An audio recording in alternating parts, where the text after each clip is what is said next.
자, 이번에는 중앙정렬을 만드는 방법에 대한 설명을 드리도록 하겠습니다. 자, 중앙정렬은요, 우선 제가 이 div에게 래퍼라고 하는, 그냥 랩이라고 하는 클래스명을 부여하고요.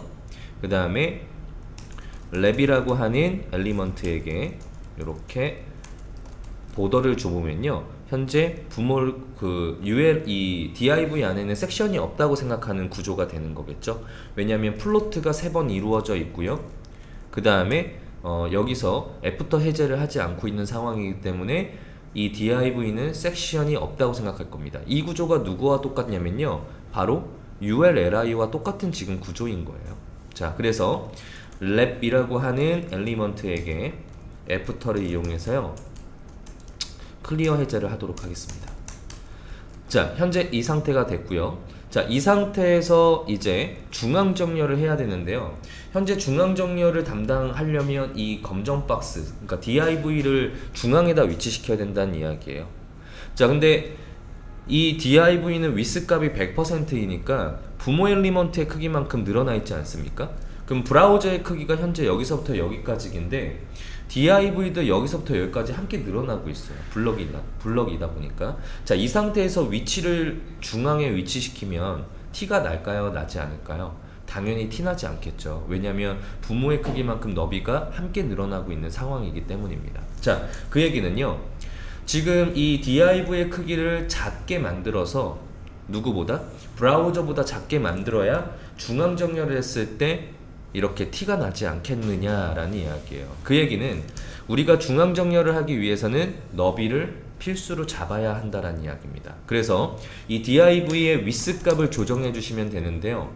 자, 지금 div가 랩이라고 하는 이름을 갖고 있으니까 이 랩이라고 하는 엘리먼트에게 크기를 부여하면 되는데요.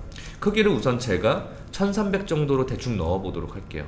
자, 그리고 확인해 보면 지금 이렇게 1300의 크기로 대충 잡아 놓은 상태인데, 이 상태에서 만약에 중앙을 정렬시키면 중앙일까요? 그쵸? 중앙이 아니겠죠. 그 얘기는 무슨 얘기냐면요, 너비를 그냥 마음대로 하는 것이 아니고요, 이 자식의 크기만큼 타이트하게 잡아줘야 된다라는 뜻입니다. 그래야 이 너비가 자식의 크기만큼 타이트하게 정의가 되어 있는 상태에서 중앙에 위치시켰을 때 여기가 똑같이 나눠지겠죠. 그래야 완벽한 중앙이 되지 않겠습니까? 자, 그래서 이 너비는 어떻게 계산을 하냐면요, 부모의 엘리먼트 크기만큼 계산을 해야 되는데요, 현재 이 섹션의 너비는 380으로 되어 있습니다. 자, 그럼 380 곱하기 3 하면 자식의 크기가 나올까요? 자, 우선 한번 해볼까요? 자, 380 너비가 380이니까 곱하기 3 하면 1140이라고 하는 크기가 나오는데요. 자, 여기다가 래퍼에다가 1140이라고 하는 크기를 부여하면 세 번째 엘리먼트가 떨어지고 있습니다. 자, 이렇게 떨어지는 이유는요, 다시 박스 모델에 대한 개념을 복습하는 차원에서 설명드리자면, 위스 하이트 값 다음에 어떤 게 나오죠? 패딩이 나오고, 그 다음에 보더가 나오고, 그 다음에 마진이 나오죠. 자, 위스 값을 기준으로 패딩 보더 마진은요, 어디 영역으로 만들어지냐면요, 이렇게 아웃사이드 영역으로, 바깥 영역으로 만들어진다라는 이야기입니다. 그래서 박스 모델에 대한 설명을 했을 때 제가 어떻게 설명했냐면, 위스 값 이외에 패딩 보더 마진이 있다면 가로 값에 합쳐주셔야 됩니다 라고 설명했었죠. 그래서 마진이 있으니까 양쪽에 지금 10씩 붙어 있으니 너비가 380에 양쪽에 몇씩 붙어 있죠? 플러스 10씩 붙어 있으니까 한 박스가 갖고 있는 토탈의 너비는 400이라고 하는 크기를 지닌다라는 이야기입니다. 자, 그래서 400이라고 하는 크기가 3번 반복되니까 전체의 자식 크기를 총 합하면 1200이라고 하는 크기가 되어야 자식 엘리먼트만큼 타이트하게 잡을 수 있다는 뜻이에요. 자, 여기까지 이해되시죠? 자, 그래서 위스 값을 잡을 때는 이 안에 있는 자식들의 크기를 합할 때 패딩 보더 마진, 박스 모델의 전체 너비를 다 계산해서 합산을 해줘야 된다라고 생각해 주시면 됩니다. 자, 그리고요, 여기까지 위스 값을 잡았으면 본격적으로 중앙 정렬을 해야 되는데요.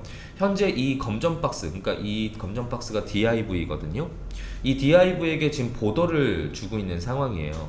근데 얘가 중앙에 올라면요, 이 영역이 절반으로 나눠 가져야 정확하게 중앙에 위치시키지 않겠습니까? 요렇게 가야 정확하게 중앙에 오지 않겠습니까? 그 얘기는요, 이 영역이 어떤 영역이냐라는 이야기예요. 박스 모델에서 어떤 영역이죠? 바로 마진의 영역입니다. 그래서 마진을 가지고 중앙 정렬을 하게 되는데요. 자, 한번 어떻게 하는지 결과적인 것부터 설명할게요. 자, 마진을 주면 되는데, 지금 중앙 정렬에 관련된 이야기는 상하에 관련된 이야기일까요? 좌우에 관련된 이야기일까요? 그렇죠. 좌우에 관련된 이야기죠. 그래서 위로는 우선 0픽셀을 주고요. 우측으로 오토를 줍니다. 그리고 하단으로 0픽셀을 주고 왼쪽으로 오토를 주게 되면요, 이렇게 좌우가 현재 오토라고 하는 값이 부여가 되면서 마진을 이렇게 양쪽에 자동 계산으로 똑같이 나눠준다라는 이야기예요.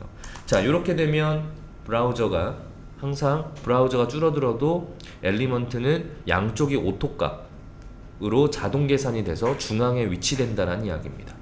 자, 그래서 중앙 정렬은요, 마진으로 하고요, 양쪽을 오토로, 레프트 라이트로 오토로 부여하시면 된다는 이야기예요. 이해되시죠?